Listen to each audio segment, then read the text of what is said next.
Selamat malam.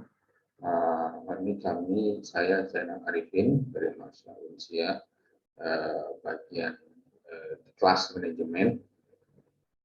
Saya akan mempresentasikan UAS dengan tema analisa kondisi perekonomian negara Tiongkok.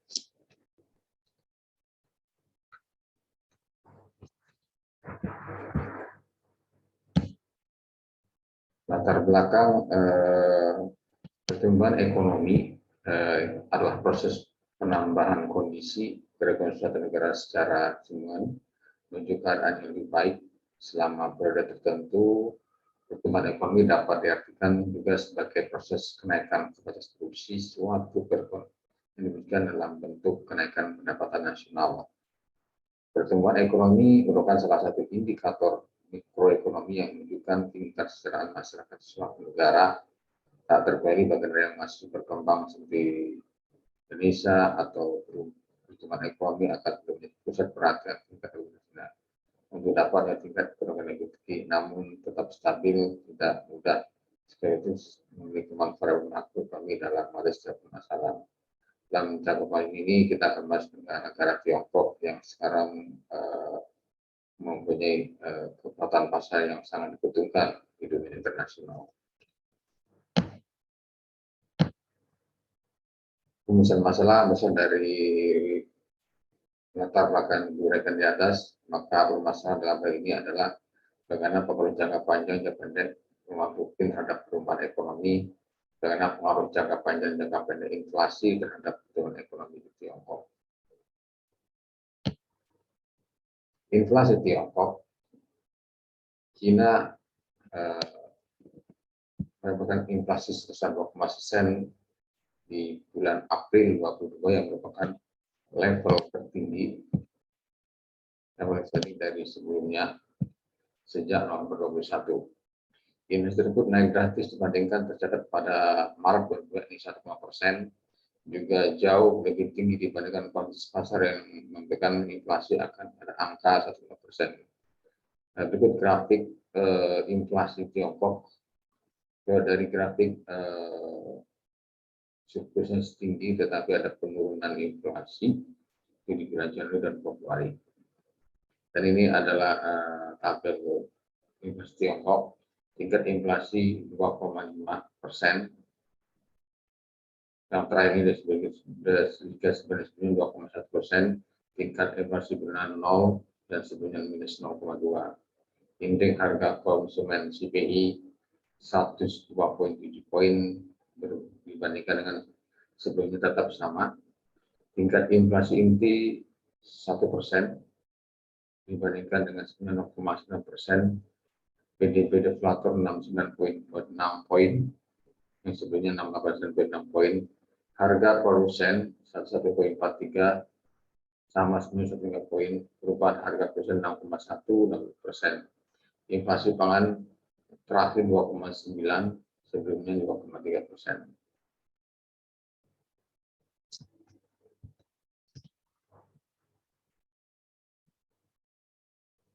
Yang kedua, nilai kurs yuan ke USD yang merupakan mata uang dari Tiongkok.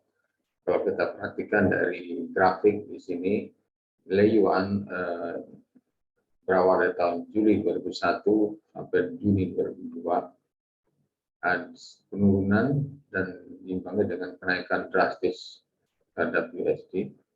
Terutama untuk di bulan Februari Maret itu ada penurunan tingkat terendah penurunan nilai yuan ke USD. Ini impak dari COVID-19 gelombang kedua yang mengenai China yang hampir menutup lockdown beberapa tempat-tempat perdagangan ekspor impor yang di Shanghai yang menyebabkan nilai yuan lemah. PDB Tiongkok terlihat dari grafik sini ada mulai penaikan dari 10 sampai 2020. Penaikan yang sangat drastis dari 4.535 ke 10.435 di atas ini. Transaksi ini dibandingkan dengan PDB, transaksi berjalan terakhir 8.868 dan sebelumnya 1,57 US dollar. Transaksi berjalan dibandingkan PDB 1,8% dibandingkan 1,9%. Utang luar negerinya 27.456 US million dollar, hasilnya 24.008,1 US dollar. Arus modal minus 894,4 dan sebelumnya minus 329. Raca perdagangan Tiongkok dari grafik dari tahun 2001 sampai Juni 2002, realisasinya 994, sebelumnya 986 tertinggi, 994 paling rendah minus 1 tahun. Harga Tiongkok raca perdagangan 994, sebelumnya 786 US dollar, impor di angka 233,32 USD miliar dolar, hasilnya 229,49 USD dolar. Bagian peningkatan ekspor 331,3 US dollar dan sebelumnya 308,2 dolar. Aturan dagangnya 97 poin, ya 90 poin.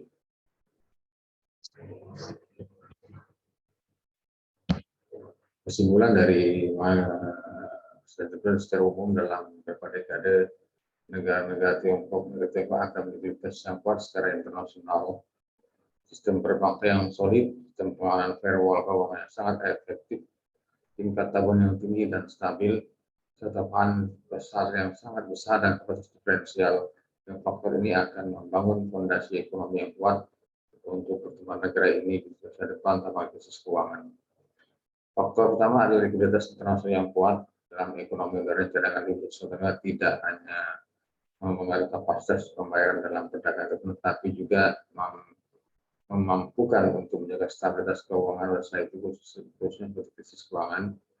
Pada akhir tahun 2009, cadangan devisa Tiongkok telah mencapai 2.300 triliun dan mendapat peringkat nomor 1 dunia.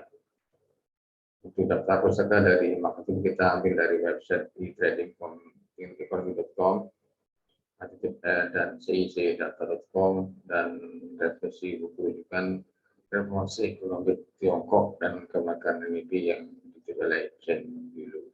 Terima kasih, selamat malam.